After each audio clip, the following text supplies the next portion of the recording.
बिस्मिल्लाहिर्रहमानिर्रहीम। अस्सलाम वालेकुम। देसी ब्यूटी टिप्स में खुश आमदीद। आज की वीडियो में मैं आपको एलोवेरा के ऐसे फ़वाइद बताऊंगी जो आपने पहले कभी नहीं सुने होंगे।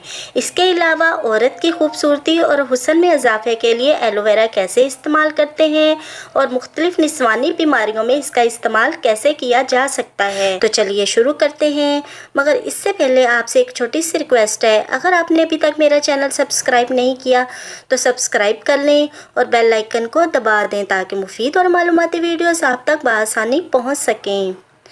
कदीम ज़माने से ही एलोवेरा इस्तेमाल हो रहा है। औरत की खूबसूरती और हुस्न की ज़िबाइश के लिए एलोवेरा से बढ़कर कोई चीज़ नहीं है और मुख्तलिफ निस्वानी बीमारियों में भी अक्सर का दर्जा रखता है। इसके अलावा चीन की सकाफ़त में एलोवेरा को मुख्तलिफ दवाओं में इस्तेमाल किया जाता है।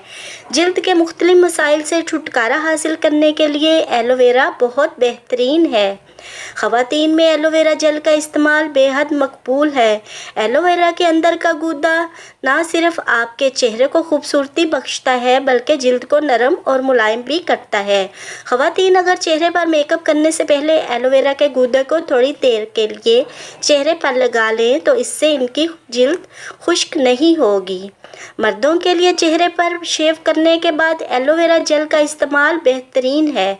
एक तो इनकी शेव नरम होगी और चेहरे पर जो मामूली ज़ख्म हो जाते हैं वो भी जल्द ठीक हो जाएंगे। सबसे बढ़कर ये जरासीम कश है, जरासीम को ख़त्म करने की सलाहियत रखता है। वीडियो अच्छी लगी हो तो अपने प्यारों के साथ ज़रूर शेयर कीजिएगा। इजाज़त चाहती हूँ, एक नई वीडियो के साथ हाजिर होंगी। अल्लाह हाफिज़।